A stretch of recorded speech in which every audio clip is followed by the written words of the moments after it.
your week's going all right. Some quick announcements. Next week on Thursday, a week from today, you will note in your calendar that it's Service Day, right? We want you to participate in Service Day. However, when it says no afternoon classes, it doesn't mean this class. Okay? So do whatever you try to be back in time for class, this class. Just when it says no afternoon classes, it means classes from the early afternoon till this time. So there will be class next Thursday. Also, I'm aware that some of you have told me that starting next Thursday, you're part of the Saruk Leadership Program. So that will be an excused absence for you. I guess I have to give you the excused absence because I'll be at the Saruk Service Day. I was leadership conference, so I'm involved with that as well. So when we're at the conference, just remind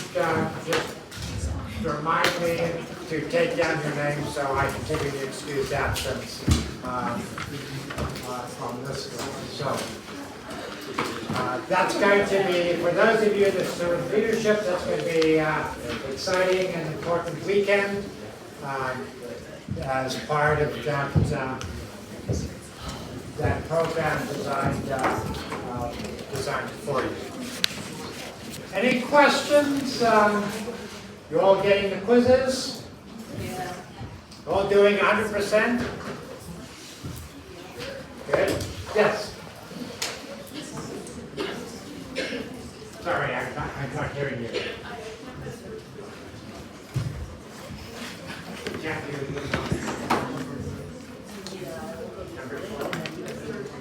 The third quiz. It's not up yet. Oh, wow, that's why you can't find it. It's not the Donkor consumption. It's divide the work between them.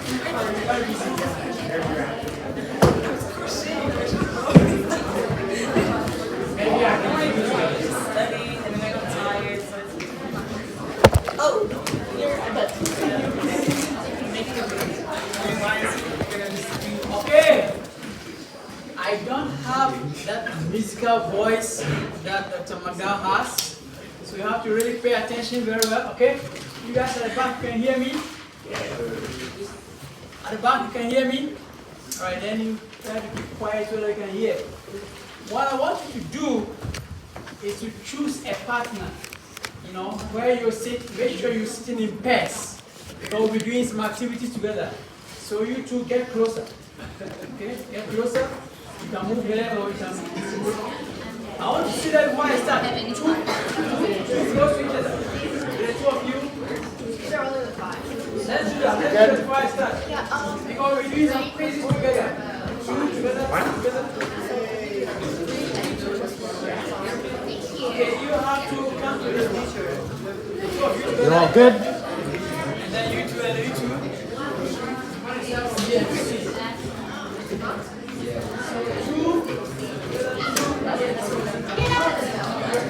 Now you choose. So today the title of our lecture is Effective Strategies for Learning.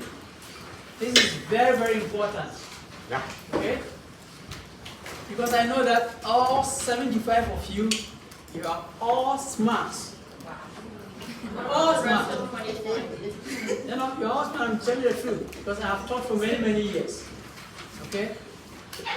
This is even a small class. I taught at the University of Alberta. My largest class was 400. Okay? So you are lucky, 75 is good.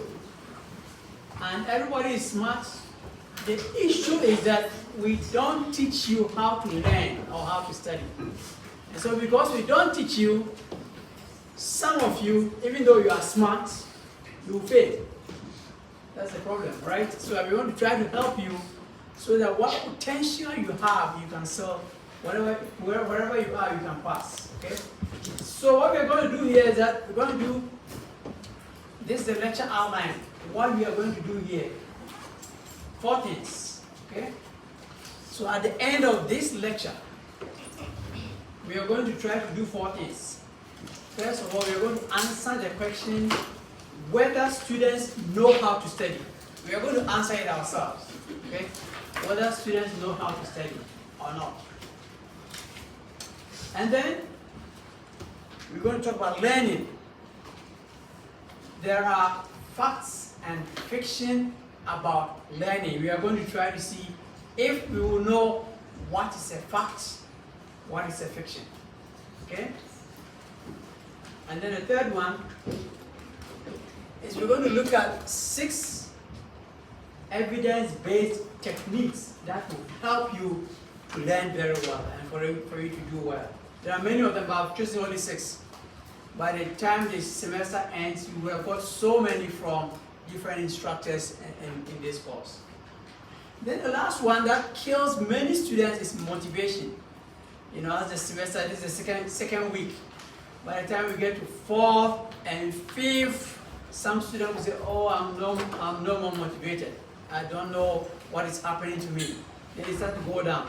So we're going to try to show you how you can stay motivated till the end of the semester, till the end of the year, and then up to your fourth year. Okay? So, those are the 4. We will see if we will be able to answer all those 4 questions. So the question here is, do students know how to study? So this person sitting there is having some issues. You know, she's thinking, tomorrow is a quiz. Tomorrow there could be a quiz number 3 for University 110. It's a quiz. Maybe there's a paper to write. And then there's another assignment in a different class. And I need to study for finals in a different class. I also need to give presentation. And so when one person, you have all this, and you have all these books, what do? You either throw your hands up, or you start to cry. Okay? That's what most students do. Because they have so many activities that they need to do. And the issue is that in their classes, nobody teaches them how to study. Okay? So what is the problem? What is the problem that this student is facing? Well, we're going to try to find out.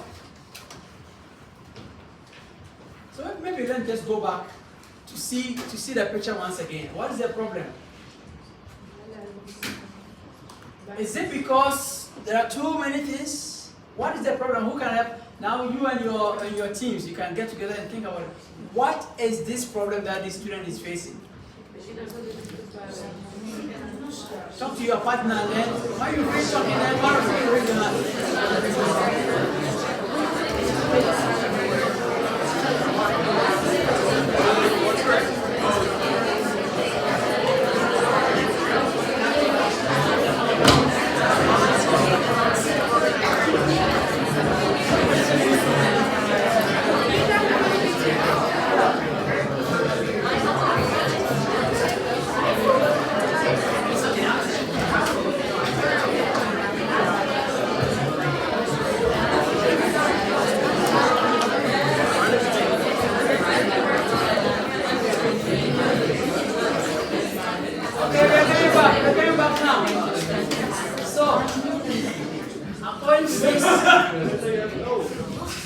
Alright.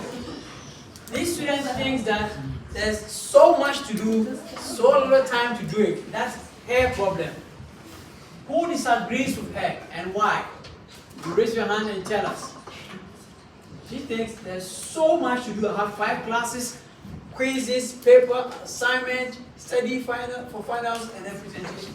But there's so little time. Who disagrees with her? You have to prioritize. Yeah, she needed to prioritize. That's a good point, right? Yes? Planning. Planning, maybe she didn't plan. So all those are very good answers. She needs a strategy for time management. Time management. So she needs a strategy. So all those are very good answers. But the student doesn't know that. And it's not her fault because, another question. How many of you have been taught how to study in any of your classes?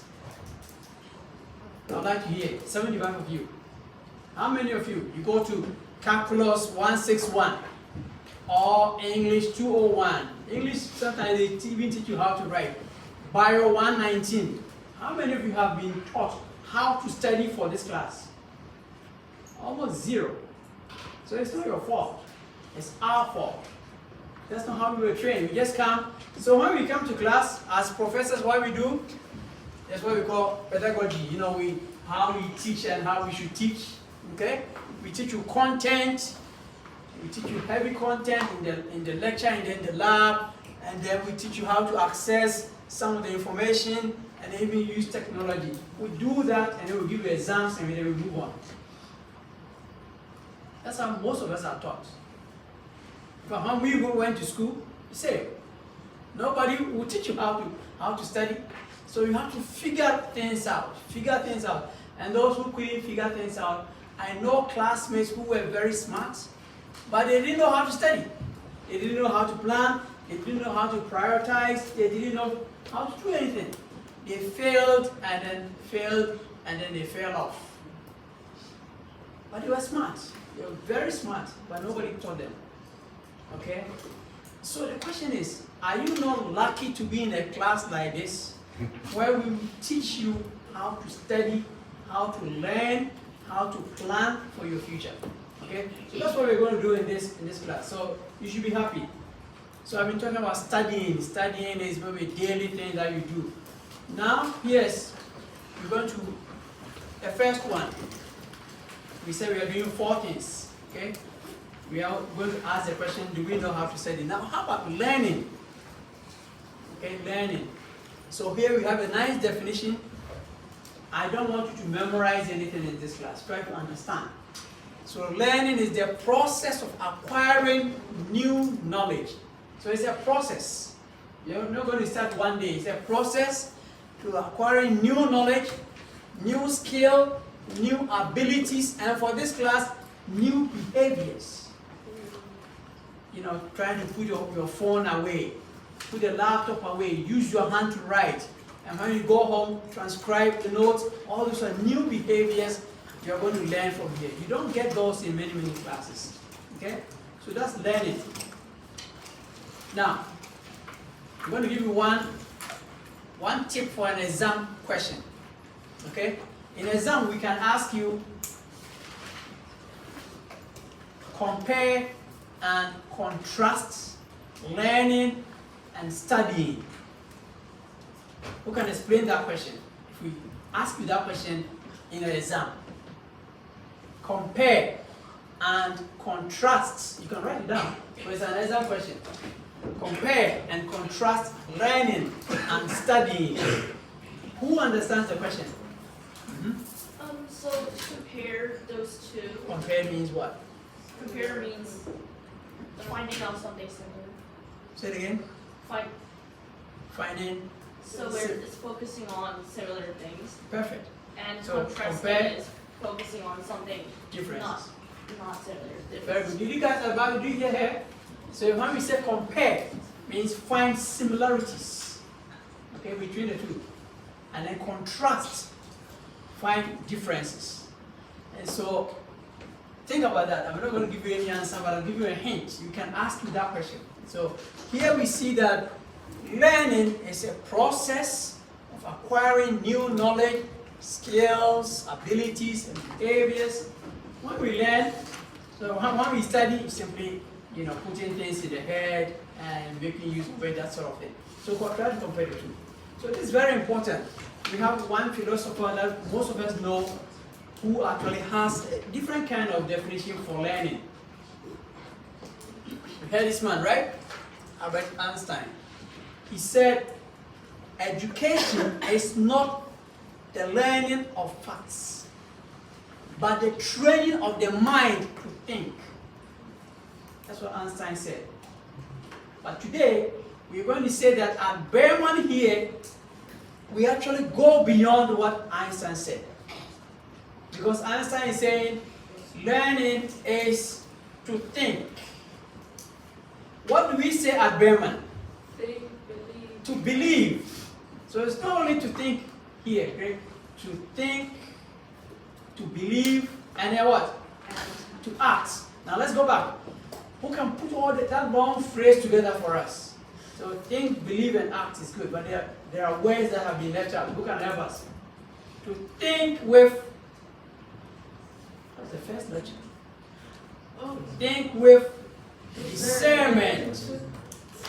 To believe with, so you didn't write down, check your notes, you wrote them down. To believe with insight and commitment. You wrote it down, right? And then the last one has 3. To act with confidence, compassion, and competence. So you see that our definition is actually broader than what Einstein was thinking about. He was only thinking about the thinking. We are saying thinking, believing, and acting. Okay? So we are still trying to answer the question, do students know how to study or do students know how to learn? Having said that, most of us, even those who went to school a long time ago, we were taught something about learning styles. Okay? Learning styles. What are some of the learning styles that you have heard that are out there? Listening, which is, okay, visual. Let's go to the back. What are some of the things you heard about the learning styles that people have? Tactile, maybe touching things, or kinesthetic touching. So I'm going to put this slide here. This is what most students believe. Because we have made you to believe that there are people who learn by visual. They only see. When they see PowerPoint, they do well. Others have been told that when you hear, this lady was saying in history class, it was very fun. You know, the prof probably was talking about lots of historical stuff here. Others like reading, like in English. Others like writing in English. Kinesthetic, in science, they touch stuff. Okay? So learning styles is a popular theory that is out there. And then they'll tell you that people have their best learning styles. So someone will say that, and I hear that all the time. Some students will tell you, well, I'm visual. So if this class doesn't have PowerPoint, then it's what? It's boring. So they don't engage. They will sit down because the prof doesn't have PowerPoint, they won't engage. Okay? Others will say, I like PowerPoints, but I want some writing that we should go with pictures. Otherwise, I don't like it because that's not my learning style. Well, let's go and see what is happening with learning styles. So, here's our first quiz question for the pairs. So this question, when I put it up there, you think the answer with your partner, and then if you think the answer is a fact, you raise your right hand. If it is fiction, you raise your left hand. We are not going to grade, it's a fun thing that we're going to do, okay? Good. So, this is the first question. To be successful in university, I should match my preferred learning style, either visual, auditory, reading, writing, kinesthetic, to how I learn in all my classes. All the 5 classes I'm taking, I have to use or match my best learning style to be able to do well. Okay, go to work with your partner, and then the time will come, you decide.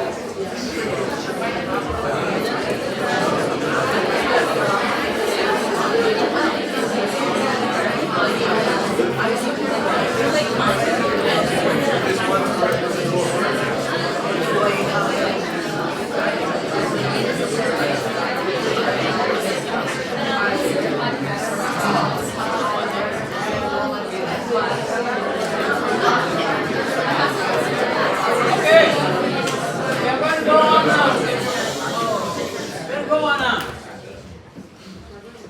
it is a fact, a team member will raise the right hand. If it is fiction, team member will raise the left hand. Let's go. What are the answers? Let's see, I want to see. So let's see. I'm seeing some lefts, fiction. I'm seeing some rights, no right. See a few rights, a few lefts. All right, let's go and see the answer. To be successful, the answer is fiction. Okay? All right. So let's go and see why it's fictitious. Okay? So this is a research that they have conducted. So I'm going to read the results to you. A contrast between the enormous popularity of the learning styles approach within education and the lack of credible evidence for its utility is, in our opinion, striking and disturbing. There's no evidence. That's what we have been told. That I only study by visual. So if I don't see visual, I should fail this class. Okay? I don't like history because history, they tell so many stories and long sentences. I like math. No, so they say that's fictitious. Okay, I'm going to tell you more why it's also fictitious. So they are saying here that using learning styles alone, they call it VAC, vision, auditory, reading, kinesthetic, only is a myth. Okay. In fact, what they found is that about 90% of the American public, same as Canada, believe this is even backed by science. There's nothing like that. Okay? And this way you're saying never before a single research paper with strong research design that supports the notion that a person has the best learning style. We're going to tell you what is actually a fact about this. Okay? So here's another one. It's a research that they did with students studying anatomy. They measured, they look at all the students' performance, study strategies, class performance, and saw that nothing has to do with your individual learning style helping you to do well. Okay? All right. So let's go on. This author actually I know myself, Lauren. So let's continue. Very important. All these notes will be posted for you, so you don't have to worry. Question 2. Get ready. Many different learning styles or intelligences are available.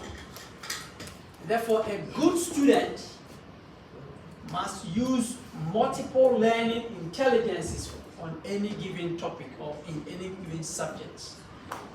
You have 30 seconds to think of your mates, and then we go for the answers.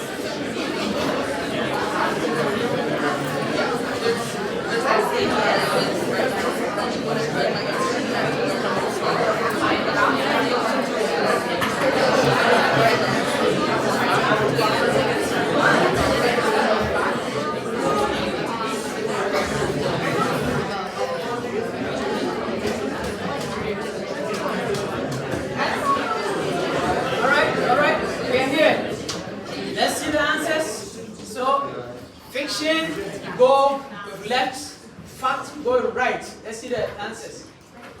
You scan through and see some rights, what's the rights? Well, I'm going to surprise you. Keep it up until we see. You change your answer? No. Okay. Okay, keep it up until you see the answer. It's a fact. I told you. Yes, so most of you got it right. Why is that a fact? We get to know very soon. So it is a fact that all those learning styles are available. Okay? And here's the picture. You saw the one in buckets? Yeah. This is how the picture should be. They're all connected. And so you don't have just one. You have to use a combination of them. Okay? Very, very important. Dr. McDowell is an English professor. Okay? Sentences and words and everything. But he's also an artist. Okay, so just reading, writing, and also kinesthetic. I saw your hand up. You have a question? Mostly an observation. I think the first two questions, for me personally, was a bit subjective. Okay. Because to determine success, I wouldn't say the learning intelligence is a complete fiction. Because actually, if you get to know some of the stronger students who had my own experiences, it did help me to do something. It didn't determine that I would be successful, but it would help me to be more successful. So Good. I wouldn't consider it actually That's good. fiction. And this one, to come to this question, we didn't vote. I was like, I would say. It's alright, it's alright. But like, I wouldn't consider myself a good learner just because I use all of them. Yeah. Probably, maybe, just this way of learning for me is best. I wouldn't call it learning intelligence, but maybe this type of learning would make me a good learner for my personal course or something like that. That's good. That's good. It's good to be personal, but I'm telling you that we are talking about those things that are based on research. Okay? And two, next time you see a question, don't skip it. Because if you skip it, like you didn't answer, if I was giving grade, you get a 0. I know, but I would have done it. Yeah, you are done. If you have marks, that's good. That's good. Let's take this and then move on. Earlier on when you asked the question, If you can listen so that you can hear her comment. Yes. when you were asking about the different learning styles, Yeah. what I observed is that no one of them can really exist without the other.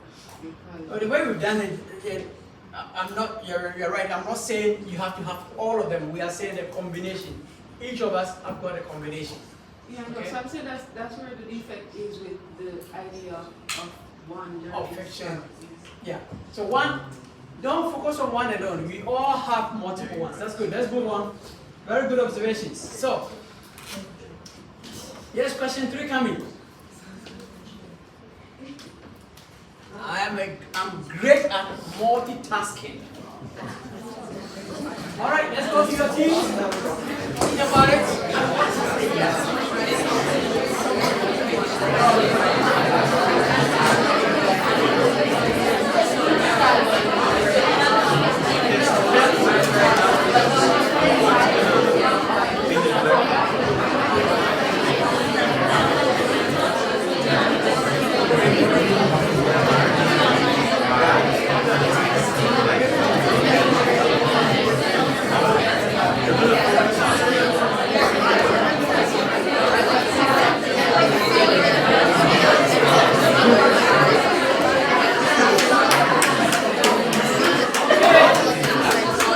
Okay. For this question will be a little bit biased.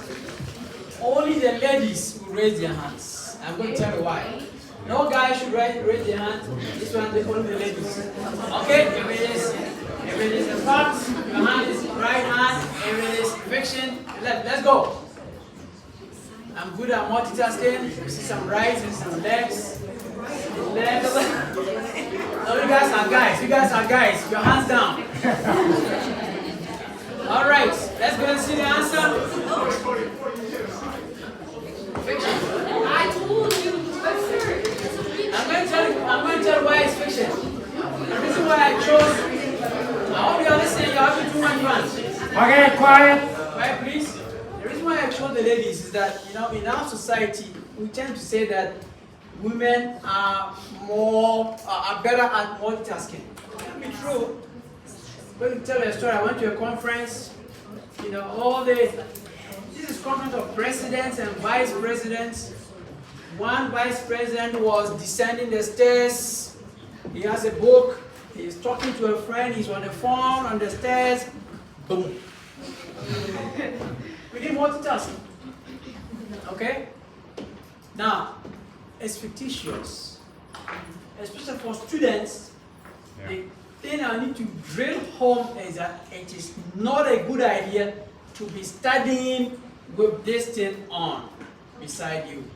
And you're talking and you're testing, you're just joking. You are not taking anything in. Put it aside. If you say 1 hour I'm studying, no phone. It's going to help you. Okay? So don't think that, oh, I can multitask. You multitask. You don't multitask during exam. Over there is you and the people. So, yes, your hand is up. I don't think. I know you want to challenge it. No, Yeah. no, I'm not challenging it. Uh-huh. I just don't think we're clear on the concept of multitasking. Multitasking. Because some people believe it is being able to do like a million things at once. Yeah. My idea when I say multitasking is being able to switch between tasks Oh. in a controlled way, you know. To That's switch between. different tasks. Yeah. Yeah, that's a good definition, but I think the general definition is doing many things at the same time.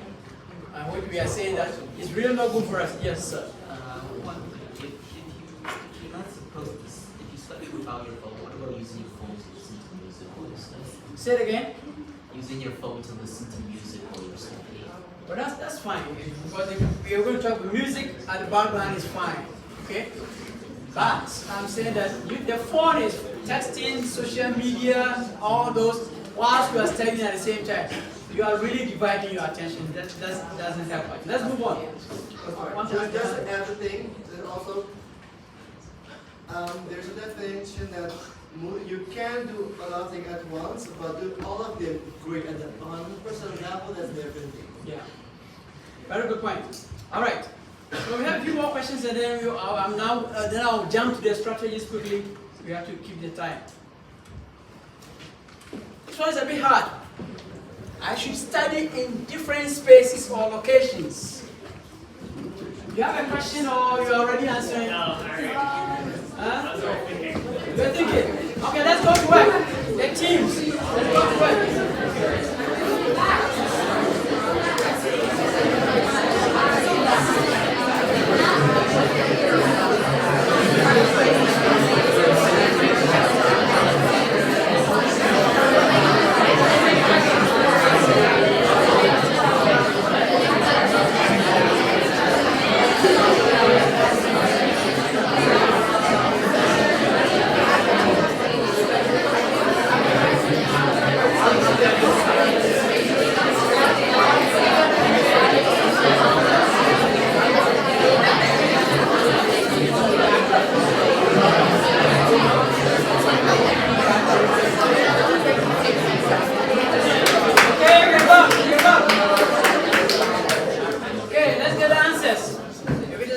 Your right hand, it's fiction, your left hand, let's go. Let me scan the answers.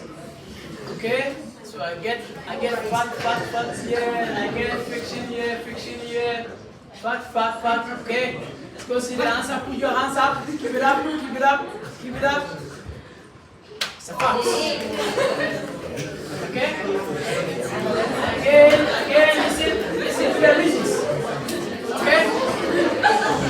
Listen to the reasons. Yeah, you can disagree, but I'm just telling you some of the research-based ideas. Studying in new environments can benefit the learner. Okay? Don't say that I study in the arts hall or West Hall. It is closed, so I'm not going to study. You can move to science building to study. Okay? Context effect is very important. It includes different types of it. Don't say that I'm a morning person. You know, I fell asleep, and so I'm not going to study the whole day. So, because I always study in the morning, evening is not good for me. Background music, excellent.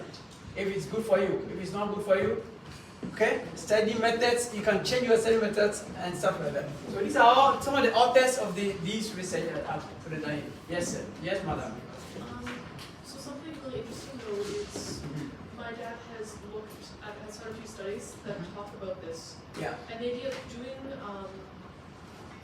certain things in certain locations actually will trigger your brain into being able to do those things better in those locations. So say like, oh, I study at my desk and I watch movies on my bed. Yeah. If you try to study on your bed, you'll have a harder time doing that. Because that's where your brain is that watching movies. That's a good point. So that's why they have this context effect. That's a very good observation, very good research. But the issue is that, I hear some people saying, well, I take all my classes in the education building, in this room. I'm so used to it, I want to write my exam here, so that I can do well. See, listen to that better. But even some professors have that notion, okay? The issue is that, yes, we will agree for you to write your exam here.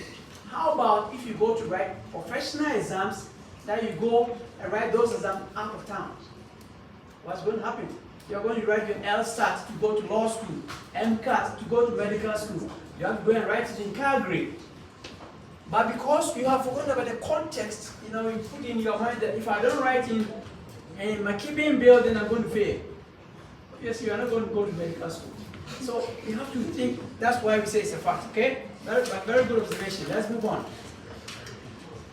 Let's see if we have, I think we have 2 more questions. Okay, students who create their own flashcards have higher performance than students who use flashcards someone else has created. Let's go to work. 30 seconds. Fact of it.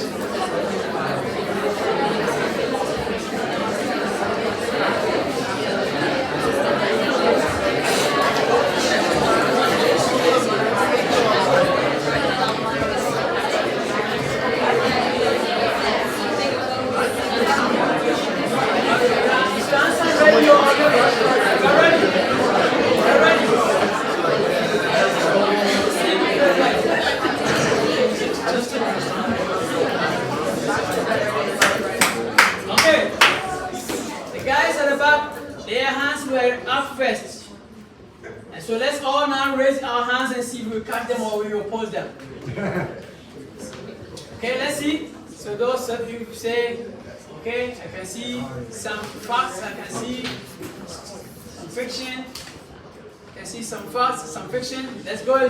Hold your hands. Yes. Okay. And the answer is that the use of flashcards is what's important. Okay? It's not who wrote it. There are experts who have written and they've been selling their stuff. Those are all good. If you do it, make them yourself, those are all good. The use is what's important, not who made it. But someone can say that if I make my own, then you are learning what you do. So those are, but in general, the concept is that the card itself is important. Let's move on because I need to rush through this for us. 6. Another interesting question. A student should not change their first answer on an exam question. Let's go to work. Let's go to work.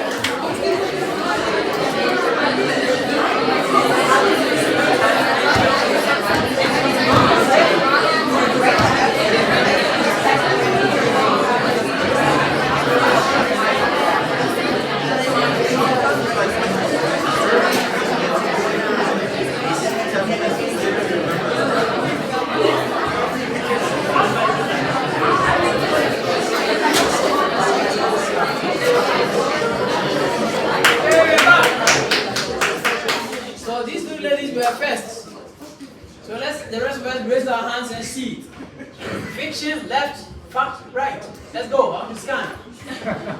Go, scan, left, right. Left, right, left. Okay? Hold it, hold the hands. Fiction. Okay? And so here the reasons. That's what we call a first answer fallacy. Some people believe it. Okay? But the research is most changed answers are from wrong to right. Most people who are very diligent take their time and change this. And then here they study. More students than instructors said changing answers increase performance. That's what students think. But those professors who grade your work have said that changing answers is more likely to hurt performance. Let me tell you a story. I had a student in biology department there.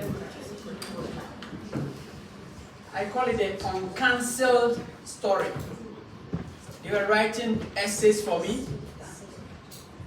When I said 5 minutes to stop, 3 hours, okay? He cancelled the whole page that he had written. Went to the second page, 1 more minute. He hadn't even written 3 sentences. So he came back and cancelled again and used a red pen to write underneath. Sir, please, cancelled is uncancelled. So, I went back and marked it for him, for us to allocate it. So when you are changing an answer, be careful. It's not just, don't think that once you are changing, you're going to get it wrong or you're going to write. So be careful. That's what I want to say. So those are some of the ideas. We said we will look at some of these ideas. Now the third thing we want to do now. There's a yes, question. a question. Yes. Yeah, I just want to know why, like, because ever since like maybe grade 4, teachers encourage this fiction. Saying Teachers not to change the first answer that you put on your exam. It's not an encouragement. What they are trying to say is that think about what you do. Think about it well. I will never encourage anyone, don't change your answer. If you know that the answer you put down is wrong, change it to the right one.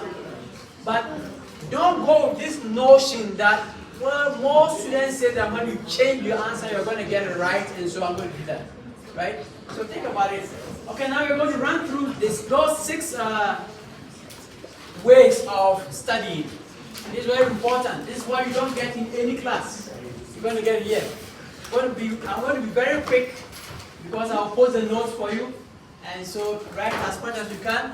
Okay?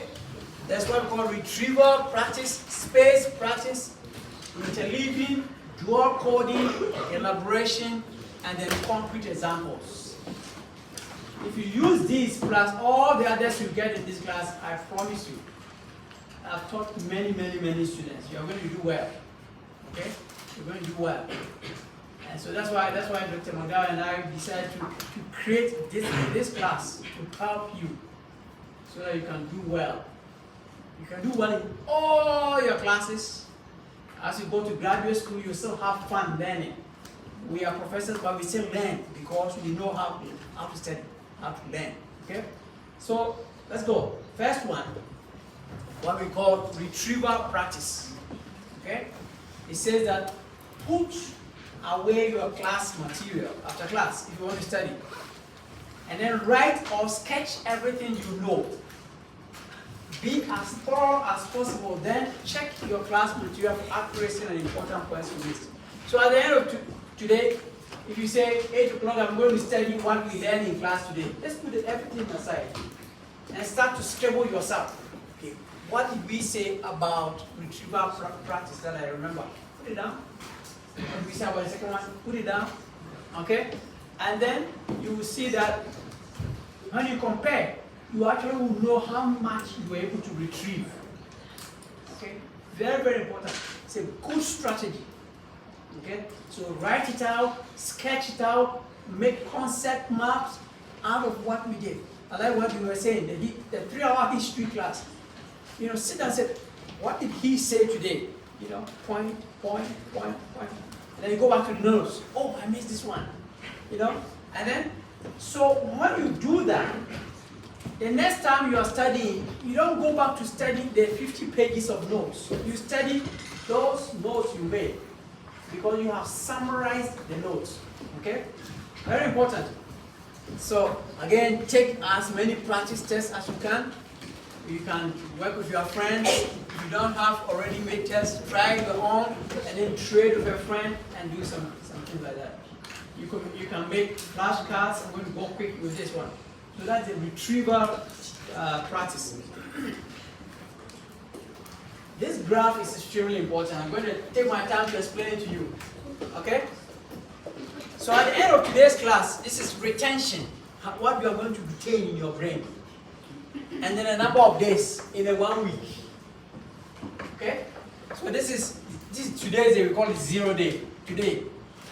Right now, as we are here, you're on top. All of you are 100%. You get it? By tomorrow, most of you will have only 80% of what I've said today. It's a fact. No matter how smart you are, you're going to go 80%. But if you retrieve it, you go back to 100. So you practice the retrieving, you go back to 100. And then you allow yourself, by the time you go the 3rd day, you come back to 80%. That's how the brain works. Because the brain is doing other things, social media, your friends, your family. It doesn't have time for university 100%. Okay? And then you retrieve it back. You go to study again, you go to 100%. By day 6, you still go back. That 80% is a magic number. Okay? And then you try to retrieve it. And then you are towards 100%. If you stop studying, you start to go down. By 2 weeks' time, you will never forget anything we taught in this class. So that's why retrieval is extremely important. Retrieve. Write it down, sketch it out, play with it, and then play with your friends. So that's the first method of studying. It helps with any course whether you take. History, arts, science, whatever, business, anything. This helps you. Retrieval process or practice. That's the first one. Let's go to the second one. Second one is called spaced practice. Okay? Spaced practice. After you review information from the most recent class, make sure to go back and study the important older information to keep it fresh. So as you study, for example, tonight, as you study this, okay, get some time to go back and review what Dr. Madao taught us a few days ago. Don't focus on this alone. You retrieve tonight and then see. To do so, when you go back, don't study all his notes. Rather, study the summary you made from his class. So you have time. You saw that lady was crying, quizzes, exam, assignment, and this, because she didn't plan. So you plan to study backwards as well. You study today, and then you go back. Okay? That's what, because so this one, she said, okay, I'm studying today. What did I review a day ago, a month ago, so a week ago, a month ago? Very important, spaced practice. And so one thing we have found in research is that this chart is also very important. If you have a test, 1 week to the test, you can start studying 1 to 2 days frequency. Okay? I'll have only 1 week, so 1 to 2 day interval. Start to study. Study every 1 to 2 days. Okay? Our exam is about a month now. You can study 1 month, every 1 month. Okay? If you have exam 3 months away, every 2 weeks. 6 months away, every 3 weeks. 1 year away. These are all for professional exams and stuff like that. Stuff that you are studying practice to help you. Okay. So we are still on the spaced practice. Now, I like this cartoon, but it's going to give us some meaning here about spaced practice versus cramming. Anytime I teach students this, that cramming is really not the best, they tell me, well, I've been doing that since high school. I wait till last minute, I pour through, and I still get good grades on Math 30. I still get good grades on Chem 30 or English, 30-1. Well, so I say that, some of you might say that, the truth is that cramming feels as though it works, okay? But I like what this guy is saying. Welcome to university, where every day you don't study is going to hurt you in the long term. Okay?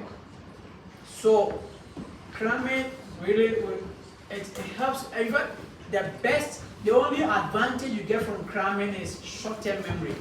Because you pour everything in, you pass the exam, you forget. But if you space yourself, it really helps you. It's going to help you. That's the second one. So space it out, go back, and then review your own summaries that you made. Okay? The third method is called interleaving. That is, switch between ideas during a study session. Don't study one idea for too long. I know students who have 5 classes, they will get an A in one class, and then D's and F's in the other 4. Sometimes, one of the reasons could be they study too much on the A course, because the others probably they found boring or hard, they didn't space themselves. So you can study, you can have, say, topic 1, topic 2, topic 3, that's sort of thing. And then, so for you to do interleaving, sometimes you can even switch things out, as you can see here. Study session 1, he does A, B, C, maybe 30 minutes for chemistry, 30 minutes for English, 30 minutes for University 110, and then the second day they switch CBA and stuff like that. Interleaving, very important. Okay, so these are all learning strategies. To combine them all, you are going to do well. We're going to go to the fourth one called dual coding. Look at your class materials and find visuals. Okay? Find graphs and pictures. And then look over the visuals and compare the words. So there are 3 ways of doing this. You can compare visuals to words. Or you can look at visuals and explain what you see. Or you can draw your own ideas or your own visual for a topic. Very important. Especially those of you in the sciences, this is key. You see a graph, you have to be able to write down what the graph means. Okay? Very, very important. So I'm going to give you, let's see a few examples on this slide, and then your teams will go to work again. Okay? So, we can tell you, maybe in biology we said, make a square, draw a simple heart diagram. Diagram for a heart. Say, make a square and divide it into 4 small squares. Label the locations of all the chambers of the heart and valves and the great vessels, and then trace the blood flow through the heart to the lungs. Okay, that's a good exam question in anatomy, right? Somebody will do this nicely. Okay, and then for those of you, you know that the blood will come from the lungs, oxygen. It comes to what we call a pulmonary vein, and then it comes to the right atrium. Sorry, that's the left one. So we are looking at the cadaver or the person's left atrium, the top of the heart. Then goes through the valve, atrioventricular valve, goes through the ventricle, and then comes out, goes all the way back to the rest of the body, and then it comes back to the right side, to the atrium, to the ventricle, and it comes back to the heart again, and to the lungs again. So, when you hear this, you know, you and your classmates can sketch this, you know, a good sketch. So when you do this, a whole chapter of a textbook, you've done it in 10 minutes of a study. Okay? So, dual coding. Here, what we did was simply words to a visual. Okay? Words to a visual. And then, sometimes we give you. So, the pairs get to work. I'm going to give you a visual. And I want you to give me one statement what the visual is talking about. Here, let's get to work. Here's a picture of body mass or weight and metabolic rate. How animals use oxygen or energy or how they... Okay, get to work and let me see who can... You and your partners, what is this graph saying?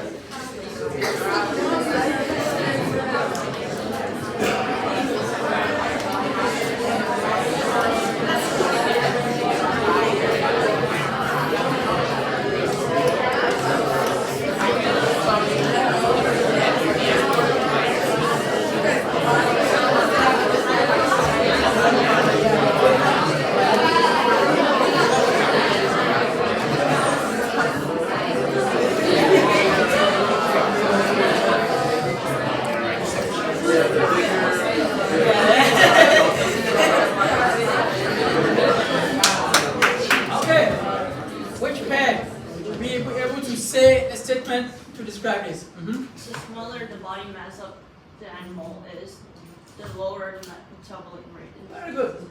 Okay. Small animals have lower metabolic rate. Okay. Big animals have. You got the same? It's already almost by the same meaning, right? That's right. Okay. Here's another one. So look at this. Look at this. Here, right? See where the big animals are. How about this one?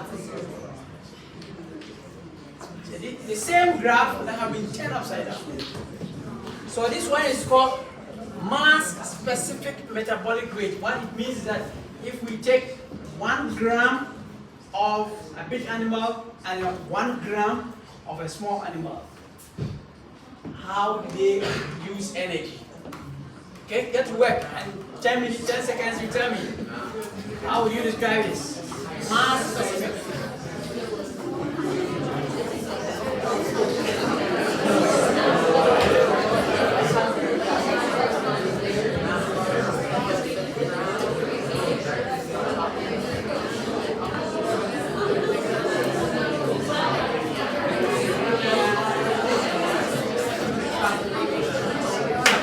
Okay, we want a volunteer. Who is going to volunteer for us? Who is going to volunteer? How would you describe this? Yes. So, when the mass specific metabolic rate is, what was I saying? The bigger the mass, the smaller the mass specific metabolic rate. Perfect. So if we take 1 gram of a mouse compared to 1 gram of elephant, and 1 gram of a mouse uses more energy than elephant. That's what it means. So that's how. So you study with your partner, and then get this in, and then you do well. Okay. Another one, interesting one. This is the food that they eat per week. The food that this animal eats per week. The food that animal eats per week. Let's get to work. 10 seconds. And I'll see who can explain.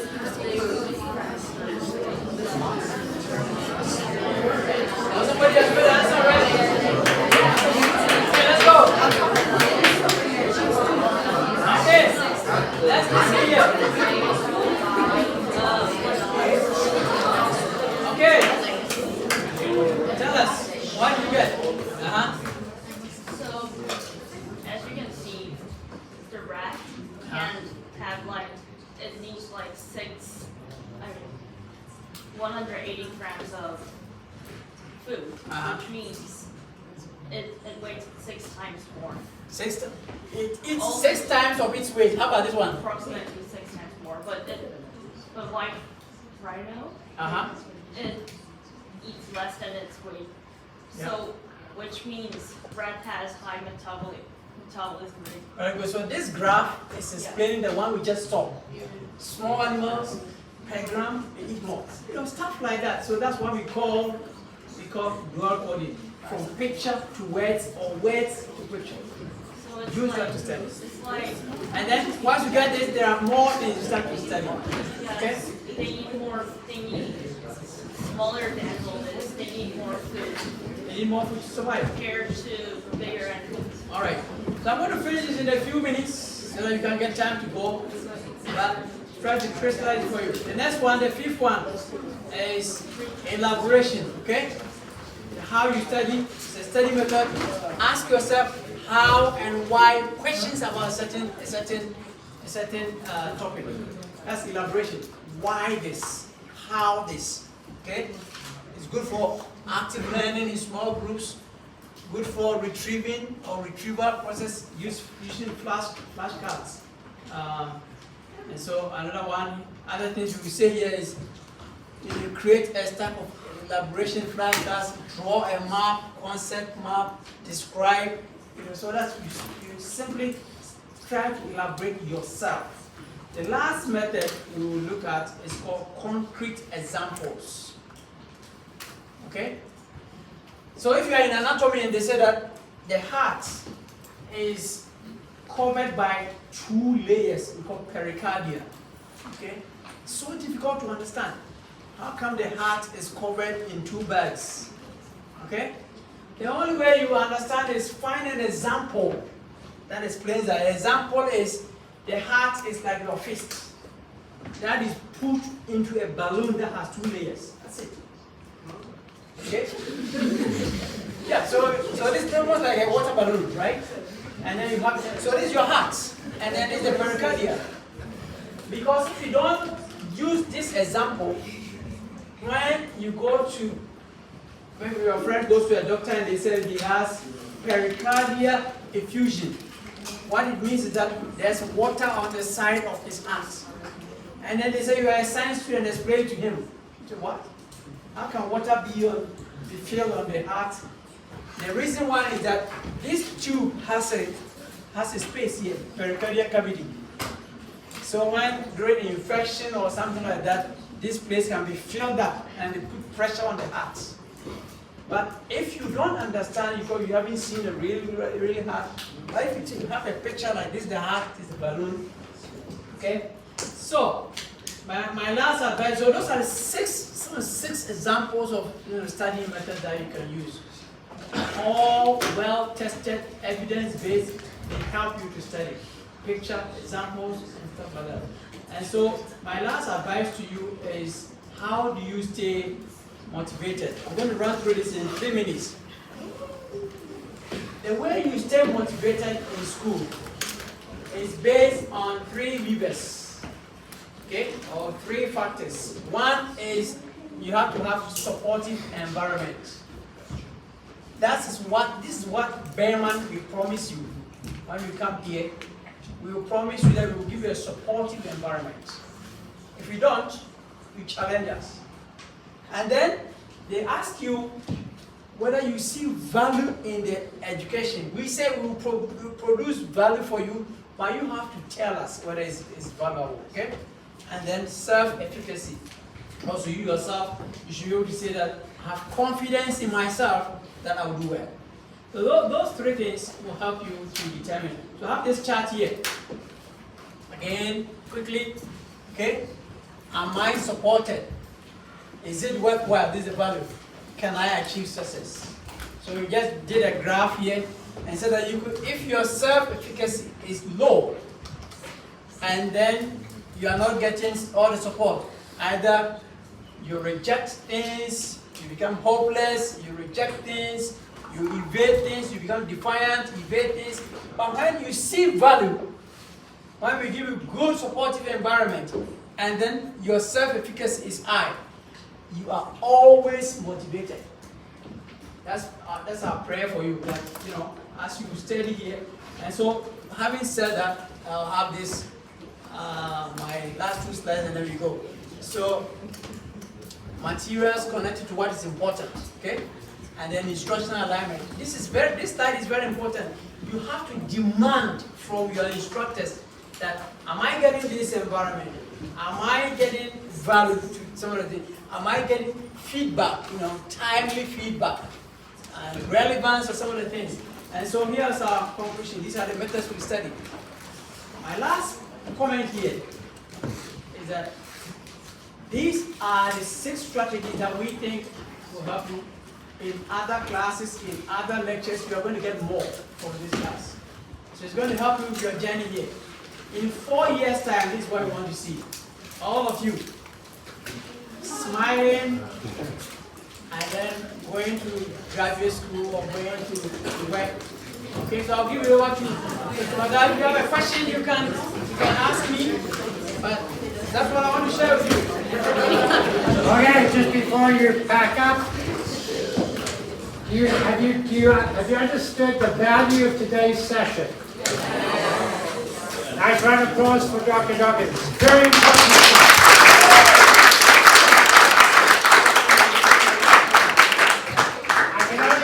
When I was a student at your place, somebody had done this for me. But as Dr. Donkor said, we had to fumble along on our own to figure it out. Okay? So, grab an advantage right here.